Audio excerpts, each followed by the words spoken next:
Olá, queridos. Estamos nessa sexta-feira, nesse final de semana, com mais um programa Palavra Rema. Eu quero agradecer você que nos assistiu, quem sabe, durante a semana ou algum período dela. Se você perdeu algum programa, vá aqui. Pegue o nosso programa, o Yarley está botando na nossa rede social. Vai em um dos nossos programas. Assista ali, querido. Deus abençoe. Para fazer esse programa comigo nessa semana, eu tive ele, pastor Carlos Leite. Pastor Carlos, que Deus abençoe. Amém, pastor Zé Carlos, mais uma vez, hoje é sexta-feira, estamos aí no final de semana já nos aproximando e acredito que a gente vai sentir saudade, porque esse tema foi tremendo, mas acredito que Deus vai renovar essa semana que vem, né? E nós vamos, em nome de Jesus, continuar meditando naquilo que Jesus, ele ensinou. Amém. Também tem ele, pastor Juliano. Pastor Juliano, que Deus abençoe. Muito obrigado, pastor, por estar aqui com o senhor nesta programação de Palavra Rema, que está edificando lares e famílias. Deus abençoe, pastor, a sua vida. Amém. Vamos fazer o seguinte, vamos pedir um intervalo, estudo da Palavra de Deus. Vamos pedir um intervalo e nós voltamos já com o estudo da Palavra de Deus. Eu tenho você pegar Bíblia, caneta e papel e nós voltamos já.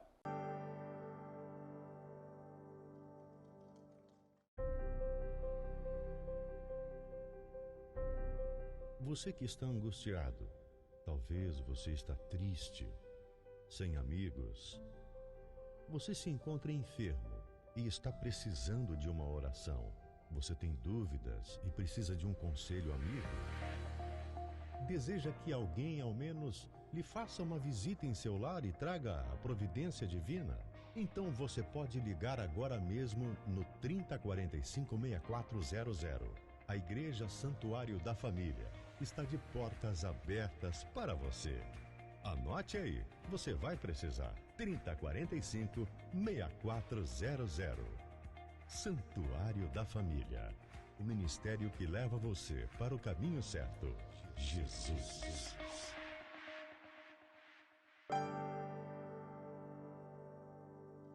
Graças a Deus. Estamos de volta aqui. Olha só. Livro de Mateus, nós estamos no livro de Mateus. Agora vamos para o versículo 9. Versículo 9 e o capítulo 1. Capítulo 9 e o versículo 1, ao contrário. Pastor Juliano. Entrando Jesus num barco, atravessou o mar e foi para a sua cidade. Olha só. Lembra que Jesus pegou o barco e foi para lugar, teve Cafarnaum, teve na Galileia, lá na... Jesus, na Gadara, em Gadara, e enfim, agora ele está voltando, entrando no barco, passou para outra margem, chegou em sua própria cidade, voltou para Cafarnaum. Ele saiu de Cafarnaum, a multidão estava ali, ele saiu de Cafarnaum, fez a obra de volta e agora voltou para Cafarnaum, né? É o versículo 2, pastor. Alguns homens trouxeram-lhe um paralítico, deitado em sua maca. Vendo a fé que eles tinham, Jesus disse ao paralítico: tenha bom ânimo, filho, os seus pecados estão perdoados. Olha só, eis que trouxeram-lhe um paralítico, deitado em uma cama. Quer dizer, uma pessoa está paralisada. Jesus, vendo a fé deles, a ação de fé, disse ao paralítico: filho, tenha bom ânimo, os teus pecados são perdoados. A enfermidade foi causada pelo pecado. A enfermidade entrou no mundo pelo pecado. Nós temos que entender isso, que quando Jesus fala, filho, os teus pecados foram perdoados, quer dizer que a doença é uma culpa dos nossos pecados, que o ser humano pecou. Deus não criou o ser humano para ficar doente. Deus não criou o ser humano para que envelhecesse. Deus não criou o ser humano para que morresse. A partir do momento que o homem pecou, essas enfermidades começaram a entrar no mundo. E quando Jesus diz que Jesus cura, perdoa os nossos pecados, quer dizer, ele cura toda a nossa enfermidade. Vai curando a enfermidade e vai nos curando, né? Então, quer dizer, olha só, e as pessoas têm dificuldade em entender isso. Entender que Jesus nos cura tudo. Primeiro, ele cura os nossos pecados. Ele cura o quê? O nosso espírito. Depois, a nossa alma. Depois, ele cura o nosso corpo. Quando você tem uma alma sarada, um espírito sarado, o teu corpo vai sendo sarado. Olha só o que diz no versículo 3. Ô, pastor Zé Carlos, antes de ir para o versículo 3, Sim. eu quero tecer um comentário aqui sobre esse versículo, porque o que me chamou a atenção aqui é aquilo que acontece nos nossos dias. Jesus vendo-lhes a fé, observando-lhes a fé. Interessante que Jesus, ele não olha a aparência das pessoas e nem o que as pessoas fazem. Ele observa para poder se manifestar e fazer a diferença na vida da pessoa, porque aqui Jesus já estava cansado, já tinha feito um monte de coisa, mas aqui ele continuou, deu continuidade à sua obra, vendo-lhes a fé. Vendo-lhes a fé, disse ao paralítico: tenha bom ânimo, os teus pecados estão perdoados. Então, o que a pessoa tem que ter hoje, também nos nossos dias, e fazer questão de mostrar para Deus, é que ela crê, que ela confia, pastor. Isso é importante. Amém. Né? É isso que nós temos que mostrar, a nossa confiança no Senhor. Olha só o versículo 3. Diante disso, alguns mestres da lei disseram a si mesmos: este homem está blasfemando. Vai desagradar. Vai desagradar. Eis que alguns escribas, quer dizer, esses eram peritos na lei, mestres da lei, os escribas eram peritos na lei de Moisés, diziam entre si, murmuravam entre si mesmos: ele blasfema, não o reconhecendo como Senhor. Quando ele fala, ele blasfema, eles não reconhecem ele como Senhor. Olha só o versículo 4, pastor Juliano. Conhecendo Jesus seus pensamentos, disse-lhes: por que vocês pensam maldosamente em seu coração? Conhecendo Jesus os seus pensamentos. Porque Jesus conhece aquilo que está no nosso coração, o que pensamos. E é muito interessante, muitas vezes você pensa que você engana Jesus. Jesus conhece o teu pensamento. Aquilo que você está pensando, disse, revelando ele pelo Espírito. Por que pensais mal em vosso coração? Quer dizer, por que vocês estão incrédulos? Por que vocês não estão confiando? Jesus olhou para eles, para o pensamento deles, para o que estava no coração deles. Porque Deus olha, quando Deus chegou para Samuel, que Samuel ia ungir o Davi, foi chamado para ungir Davi, e ele quis ungir os seus irmãos, porque era um homem forte, boa aparência, e não Davi. Davi nem estava em casa. Deus olhou para ele e disse: Samuel, até quando tu vais olhar para a aparência? Sendo que eu olho para o coração. Ô, pastor, aqui também, pastor, aconteceu uma coisa aqui que eles ficaram impactados, porque o que chamou a atenção dos fariseus para criticar Jesus foi quando Jesus Cristo disse assim, ó: tem bom ânimo, filho, os teus pecados estão perdoados. Quando ele perdoou o pecado dele. Então, não, porque eles, fariseus, que estudavam a Bíblia, eles entendiam que só quem poderia perdoar pecados era Deus. Então, eles não reconheciam que Jesus, sendo Deus, Jesus era um homem, era no máximo um profeta. E ele, nesse momento, falou que os pecados estavam perdoados. Então, os fariseus, eles disseram: não, ele está blasfemando, esse homem, porque só quem perdoa pecados é Deus. Era o que eles acreditavam. Só quem perdoa pecados é Deus. Olha o que ele vai dizer no versículo 5. Deu 5, pastor Juliano. Que é mais fácil dizer: os seus pecados estão perdoados? Aí, ó. Ou levante-se e ande. Aí Jesus olhou para ele e disse: pois, o que é mais fácil? O que é mais fácil? Dizer ao paralítico: os teus pecados são perdoados? Ou levanta e anda? O pecado original é resultado do correspondente à enfermidade, né? O que é mais fácil? É eu perdoar pecado ou eu curar ele? Porque eles não acreditavam que ele perdoava o pecado. O que você acha fácil? O que você acha? Que é perdoar o pecado para vocês? Você perdoa o pecado ou eu mandar ele andar? Aí eles pararam e foram pensando: olha só vocês. Mas, para que vocês saibam que o Filho do Homem tem na terra autoridade para perdoar pecados, disse ao paralítico: levante-se, pegue a sua maca e vá para casa. Ora, para que vocês saibam que o Filho do Homem tem na terra autoridade para perdoar pecado, né, proclama a sua liberdade, disse então para ele, levanta-te, toma a tua cama e vai para a tua casa. O poder para perdoar pecado e o poder para curar. Para que vocês saibam que eu tenho poder, levanta. É um paralítico. Se você acha que eu não posso perdoar pecado, é mais fácil. O que é mais fácil? Esse homem levantar dessa cama ou eu perdoar o pecado dele? Para você acredita que eu perdoo o pecado? Levanta e anda. Fez as duas coisas. Fez as duas coisas. Perdoou o pecado, mandou o homem levantar e andar. Aí o versículo 7. Ele se levantou e foi. Vendo isso, a multidão ficou cheia de temor. Não, o 7. 7. Partiu para casa. Ele se levantou, quer dizer, a ação física é um resultado de perdoado. E foi para casa. Uhum.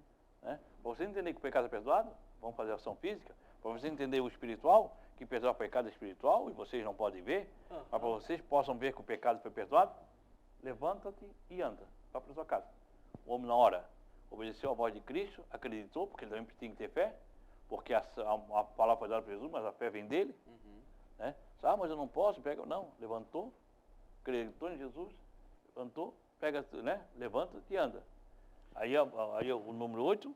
Vendo isso, a multidão ficou cheia de temor e glorificou a Deus, que dera tal autoridade aos homens. A multidão vendo isso, a cura do homem.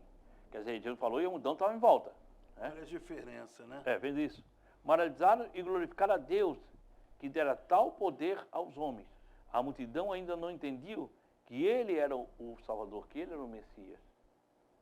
Como é fazer Deus tão poderoso? E ele estava ali. E estava fazendo o milagre para que eles vissem e crescem nele. Somente se Deus dependesse, pastor, dos fariseus e a religiosidade deles, esse paralítico estava paralítico até hoje. Entendeu? Até hoje ele estava paralítico. Mas quando ele encontrou Jesus, o pecado dele foi perdoado. Porque Jesus estava ali na condição de filho de Deus. Certo? Ele estava obedecendo a palavra de Deus. Ele estava curando não para ele, mas para glorificar a Deus. Ele estava a serviço de Deus. Então a autoridade que Deus deu para ele também era de perdoar pecados.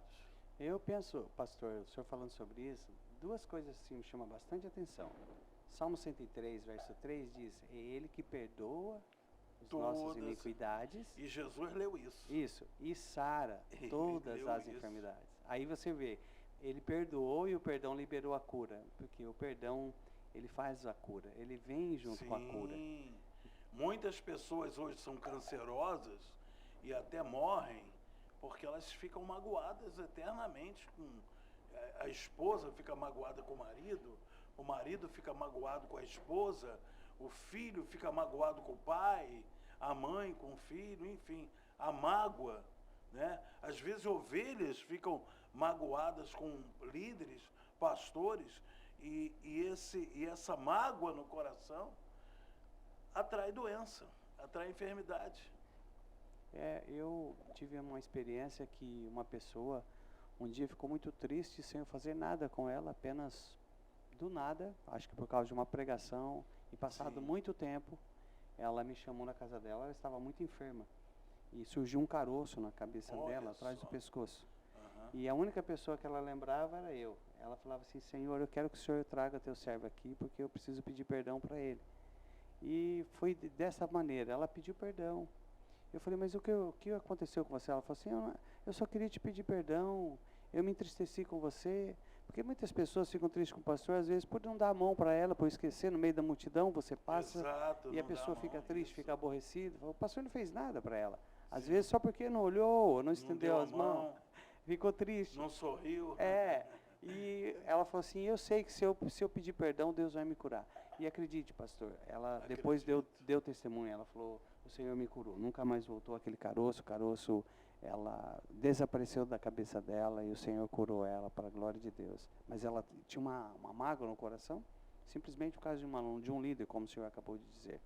E ela me Glória a procurou pedindo perdão. Falei assim, não tenho o que te perdoar, você não fez nada para mim. E o que abriu a porta para ele andar foi o reconhecimento de que Jesus era o Senhor, Filho de Deus. Bom, vamos falar mais sobre isso logo após o intervalo. Vamos ao intervalo e nós voltamos já.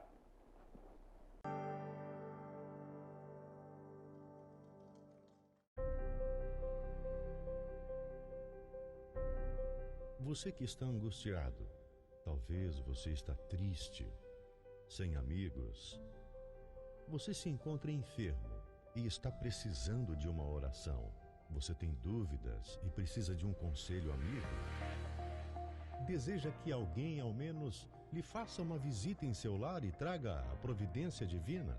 Então você pode ligar agora mesmo no 3045-6400. A Igreja Santuário da Família está de portas abertas para você.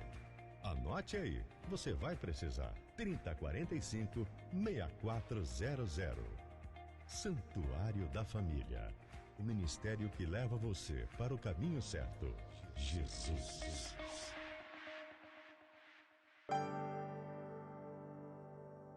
Bom, graças a Deus. Estamos de volta, queridos, e estamos estudando o livro de Mateus, lá no versículo 9. Agora vamos para o 9 e 9. Saindo Jesus, viu um homem chamado Mateus, sentado na coletoria, e disse-lhe, siga-me. Mateus levantou-se e o seguiu. Nós estamos lendo o Evangelho de Mateus. E Mateus está contando, escrevendo o seu Evangelho para judeus. O Evangelho de Mateus foi um evangelho escrito para judeus e crente judeu, né? E ele agora conta o seu chamado. Disse, Jesus, passando ali, viu um homem que estava sentado no banco de tributos público. Mateus era coletor de impostos, um publicano. Nós temos que entender que Jesus reúne em si as diferenças. Mateus, sendo um coletor de impostos, ele era odiado pelos judeus, porque ele estava a serviço de Roma. Eram judeus que trabalhavam a serviço de Roma, do Império Romano. Ele cobrava, esses impostos eram cobrados para Roma. E Jesus tinha um publicano, que era Mateus, e tinha um zelote. Zelote era alguém que queria o Estado de Israel liberto pela espada. Era alguém que era um revolucionário. Então Jesus tinha um publicano, alguém que trabalhava para Roma, e um revolucionário. As suas diferenças zeravam-se em Jesus. Isso é muito sério para os nossos dias, o que nós estamos passando. Independente, em Jesus, une-se os dois. Olha só, a qual se chamava de Mateus.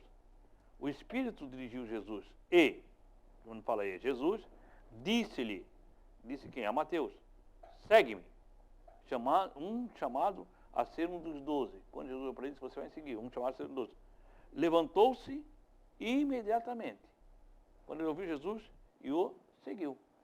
Largou toda a vida e largou tudo. É fácil? Sendo publicano, era algo desejado por muitos judeus. Apesar de ser odiado, era um emprego, um bom emprego. E ele tinha um bom emprego. Mas quando ele largou essa sua segurança. Para quê? Para seguir Jesus. Mas os pobres de Jerusalém, eles tinham uma tese, isso eles ouvindo as pessoas, que eram contra esses publicanos, que os publicanos eles eram amaldiçoados, né? Os publicanos eram amaldiçoados e pegavam o dinheiro deles. Então era isso. Pegou o meu, então ele é um amaldiçoado. Só que em Jesus viu nele, Jesus não viu os defeitos de Mateus. Deus viu o futuro dele na presença de Deus. Olha só o versículo 10. Estando Jesus em casa, foram comer com ele e seus discípulos muitos publicanos. Com ele e seus discípulos muitos publicanos e pecadores. Olha só. E aconteceu, depois de alguns dias, que estando ele em casa, sentado à mesa, um jantar na casa de Mateus, eis que muitos dos publicanos, os coletores, quando fala publicano, fala coletores de impostos, Sim. e pecadores, que tinham vindo, Isso foi. sentaram-se junto à mesa com Jesus e seus discípulos. E seus termos e não termos daquele. Quer dizer, isso aqui é muito interessante. Para quem foi em Israel sabe o seguinte: o que é ter comunhão? Ter comunhão é sentar à mesa e comer junto. Para um judeu, você só tem comunhão quando você come à mesa com ele. Senão você não tem comunhão. Você é amigo dele, mas você... eu tenho comunhão. Você já comeu com ele? Não. Então você é amigo, você não tem comunhão. Você só passa a ter comunhão quando você come com ele. Quando Jesus passa a comer à mesa com os publicanos e com os pecadores, ele passa a ter comunhão com eles. E isso para o judeu é muito sério. O judeu preza muito isso, em quem você vai levar à mesa para comer. Por isso que nós temos que entender por que as pessoas estavam condenando Jesus. Nós vamos ler já na sequência. Quer dizer, olha só o que diz no versículo 11, pastor Juliano. Verso de número 11. Vendo isso, os fariseus perguntaram aos discípulos dele: por que o mestre de vocês come com publicanos e pecadores? Quando eles perguntaram como, eles estão perguntando aquela história que eu contei. Por que ele tem comunhão? Vendo os fariseus, observando isso, pouco mais tarde, disseram aos seus discípulos: por que come vosso mestre com os publicanos e pecadores? Por que ele tem comunhão com os publicanos e pecadores? Por que ele não se guarda? Por que ele passou a ter comunhão com eles? Questionando os discípulos. Olha só, no 12. Ouvindo isso, Jesus disse: não são os que têm saúde que precisam de médico, mas os doentes. Jesus, ouvindo isso, mais tarde, disse a quem? A seus discípulos: os são não precisam de médico, mas sim os doentes. Ele veio para os pecadores, ao qual inclui todos. Jesus veio para transformar a vida daqueles que querem. Se os são, não precisa de um médico. Quem precisa de médico? Quem precisa de perdão não é aqueles que acham que não tem pecado. Quem precisa de perdão é que tem pecado. Eu vim para mudar a vida de quem? De quem quer ter a vida mudada. Agora, quem acha que tem a vida perfeita não precisa. Não precisa. Quer dizer, os publicanos, eles achavam que eles tinham a vida perfeita. Eles não precisavam disso. É por isso que a pessoa que se sente perfeita, sem pecado, ela não tem valor nenhum para Deus. Porque Deus, ele só valoriza alguém que reconhece os seus defeitos, suas falhas, seus pecados. É esse que o Senhor Jesus quer salvar. Os sãos não precisam de médico, mas sim os doentes. Então toda aquela pessoa que vai até o médico é aquela que se considera um doente. Então a esse o Senhor Jesus tem comunhão. Olha só o que diz o versículo 13. Isso é tremendo, né? Não vão aprender o que significa isto: desejo misericórdia, não sacrifícios, pois eu não vim chamar os justos, mas pecadores. Ide, porém, e aprendei. Jesus falando. O que significa? Misericórdia quero, e não sacrifício. Guardar os rituais, por exemplo, sacrifícios, não salvará. Pedir misericórdia, isso sim vai salvar. Né?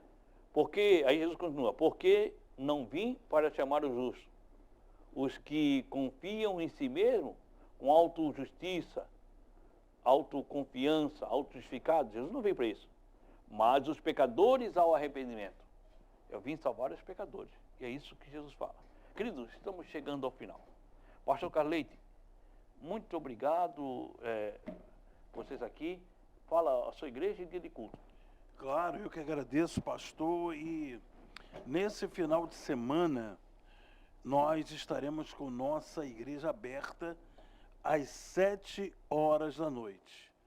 Ali no bairro Cordeiros, aqui em Itajaí, né, na nossa grande, bela Itajaí, nós temos um bairro aqui, perto da BR-101 ali, chamado Cordeiros. E ali na Reinaldo Schmidhausen tem, vocês vão ver, a Universal e o Queires. E naquela rua do meio, entre os dois, você vai descendo até chegar no Santuário da Família. E ali eu quero cultuar a Deus com você. Ali eu quero te abraçar como um irmão, como uma irmã. Sabe, eu quero orar por você. Eu quero atender, ouvir o que você também tem a dizer, o seu desabafo.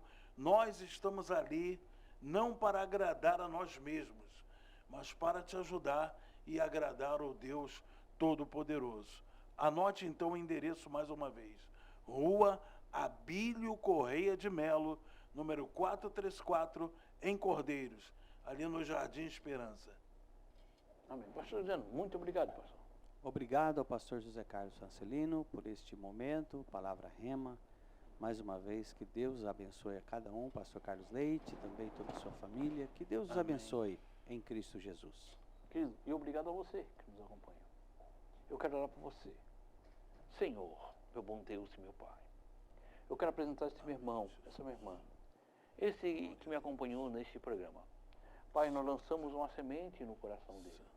Que essa semente possa ter encontrado uma terra fértil e ali produza muito fruto. Dê a ele um excelente final de semana. Guarda em paz. Pai, estaremos aqui na segunda-feira, nessa mesma emissora, nesse mesmo horário com o programa Palavra Rema. Meu Deus, muito obrigado. Em nome de Jesus. Amém. Queridos, eu estou aqui na rua Antônio Ciro Dutra, número 62. Neste domingo nós temos culto a partir das 19 horas. Se você puder, venha à casa do Senhor. Venha estar conosco. Muito obrigado. Que o Senhor, o nosso Deus, Ele te abençoe e Ele te guarde. Que o Senhor faça resplandecer o seu rosto sobre ti e tenha misericórdia de ti. Que o Senhor sobre ti levante seu rosto e te dê a paz. Deus te abençoe.